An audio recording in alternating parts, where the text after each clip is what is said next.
Assalamualaikum warahmatullahi wabarakatuh. Di video kali ini kami akan menjelaskan tugas dari mata kuliah analisis media sosial. Tugas ini kami membuat untuk menganalisis emosi dari komentar di media sosial, khususnya ada di Reddit. Kami membuat tugas ini menggunakan algoritma machine learning, yaitu support vector machine atau SVM, untuk mengklasifikasikan teks ke dalam beberapa label emosi. Sebagai langkah awal, saya akan menjelaskan dari file mainnya terlebih dahulu. Di sini adalah library yang kami gunakan, seperti Pandas, Matplotlib, Workload, dan juga Ray. Pandas ini digunakan untuk mengolah data, Matplotlib dan juga Workload untuk membantu visualisasi, dan library Ray digunakan untuk membersihkan teks menggunakan regular expression.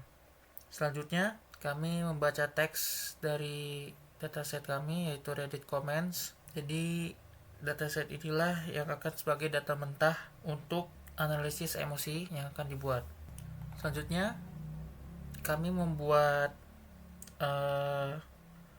kamus emosi. Pada bagian ini, kami memuat beberapa file kamus emosi seperti anger, joy. Ini adalah kamus-kamusnya per masing-masing kata. Bisa dilihat di sini, nanti ada banyak nih, yang bertujuan untuk mempresentasikan emosi tertentu dan juga berserta skornya. Lalu di bawah ini adalah clean text atau pembersihan teks yang gunanya untuk menghapus HTML, karakter non huruf seperti spasi dan juga lainnya, yang bertujuan untuk menghapus kata-kata yang tidak penting untuk melakukan analisis. Lanjut, ini adalah tampilan dari ketika sudah dibersihkan kalimat teksnya. Lanjut, ini adalah fungsi label emosi atau pemberian label. Fungsi ini bekerja untuk menghitung jumlah kata dalam sebuah komentar yang sesuai dengan masing-masing kamus emosi tadi. Karena untuk setiap emosi memiliki skor awal 0 yang akan bertambah jika ditemukan kata yang sesuai yang ada di kamus. Jadi intinya semakin banyak kata di dalam kalimat dari kamus tersebut, maka akan dihitung skornya apakah ini termasuk anger, joy, atau antisipasi gitulah. Setelah itu, dari hasil perhitungan tadi atau perhitungan skor tadi, emosi dengan nilai tertinggi akan dipilih sebagai label emosi utama dari komentar tersebut. Dengan cara ini, setiap komentar akan memiliki satu label emosi dominan. Seperti ini.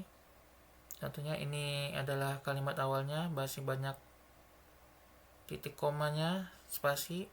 Berikut ini adalah kalimat yang sudah dibersihkan dan juga sudah diberikan label.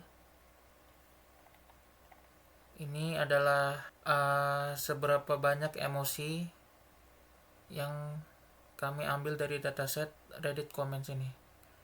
Di sini tertulis trust ada 94 komen, neutral ada 81 komen, dan juga selanjutnya. Berikut ini adalah workload-nya atau hasil visualisasi datanya untuk mempermudah membedakan ada berapa persen per bagiannya. Terlihat tadi kan paling banyak ada trust, ada 28%, dan juga selanjutnya.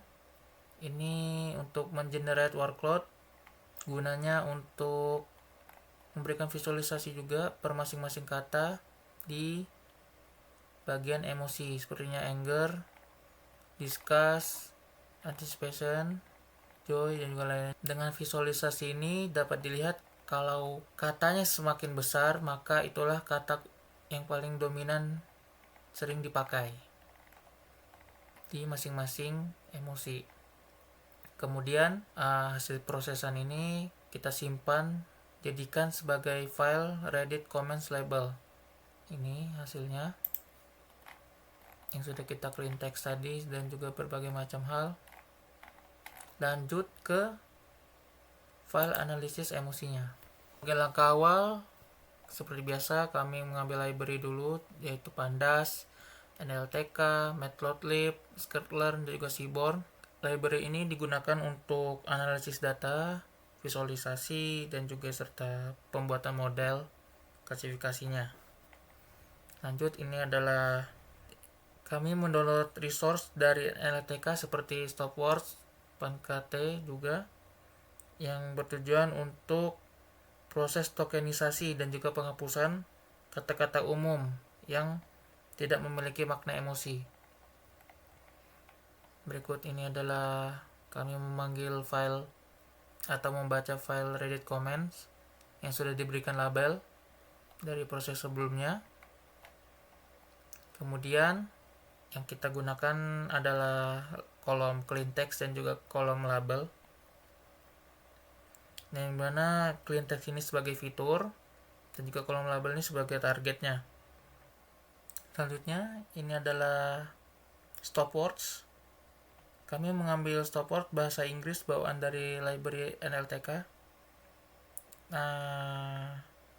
Daftar ini atau library ini berisi kata-kata umum seperti the, is, and, dan juga lainnya. Stopword ini akan disimpan dalam bentuk set agar proses pengecekan kata menjadi lebih cepat dan juga efisien. Selain stopword bawaan, kami juga menambahkan stopword dari file eksternal yang bernama file dari stopword English. File ini berisi daftar stopword tambahan yang diperoleh dari sumber online. Lanjut, kami gabungkan stopwordnya menjadi satu. Hasil penggabungan ini disimpan dalam variabel all stopwords. Dengan menggabungkan dua sumber stopwords, kata-kata yang tidak penting dapat dihilangkan secara lebih menyeluruh gitu. Dan terakhir ini len all stopwords. Ini digunakan untuk melihat jumlah total stopwords yang digunakan dalam pre-processing untuk memastikan bahwa daftar stopwords sudah berhasil digabungkan dengan benar. Ini adalah kamus singkatan untuk kalimat-kalimat slang seperti misalnya dua day, itu artinya today gitu. Intinya kalimat singkatan lah. Dan kami mengambil datasetnya dari Kangol Go Surfsharp. Intinya untuk membantu menerjemahkan kalimat-kalimat singkatan menjadi kalimat seutuhnya. Di sini kami convert singkatannya menjadi dictionary. Ini adalah hasilnya. Selanjutnya ini adalah fungsi processing. Di bagian ini kami membuat fungsi pre-process text untuk menyiapkan teks sebelum dianalisis. Teks pertama-tama kami tokenisasi menjadi kata-kata, kemudian singkatan kami ubah ke bentuk lengkap. Dan juga stopwords kami hapus. Lalu terakhir kata-kata yang sudah bersih kami gabungkan kembali menjadi satu kalimat utuh untuk proses analisis emosi. Berikut adalah hasilnya. Kemudian ini membuat visualisasi datanya menggunakan word cloud untuk melihat kata apa yang paling sering muncul per masing-masing emosi. Ini sampai bawah. Lanjut ke proses TF-IDF. Nah, di tahap ini teks kemudian diubah ke dalam bentuk numerik menggunakan metode TF-IDF. Metode ini untuk mengukur seberapa penting sebuah kata dalam suatu dokumen. Lanjut, untuk split data training, data ini dibagi menjadi dua, yaitu data training dan juga data testing, untuk melatih dan juga menguji model yang kami buat. Di bawahnya ada training SVM, model support vektor mesin dengan kernel linear, kemudian dibuat dan juga dilatih untuk menggunakan data training. Lanjut ke evaluasi model dan juga prediksi. Setelah model dilatih, dilakukan prediksi pada data testing. Hasilnya dievaluasi menggunakan classification report dan juga confusion metric. Ini hasilnya untuk akurasinya 0,477. Ini adalah visualisasi confusion matrix yang bertujuan untuk performa model agar dapat mudah dipahami. Lanjut ke bagian terakhir, ini adalah kalimat sampel untuk menguji apakah model yang kami buat ini dapat memprediksi emosinya atau tidak. Berikut kalimatnya kami buat, ada ya itulah kalimatnya, dan juga hasil akhirnya dapat dilihat bahwa kalimat pertama ini adalah emosi anger atau marah. Kalimat kedua ini adalah kalimat netral, kalimat ketiga adalah kalimat trust. Nah, dengan langkah ini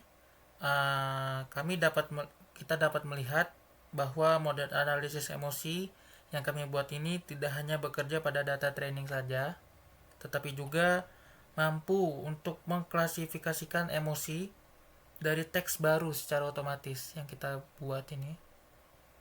Demikian tugas ini kami sampaikan. Kalau ada salah kata mohon dimaafkan. Kami akhiri. Wassalamualaikum warahmatullahi wabarakatuh.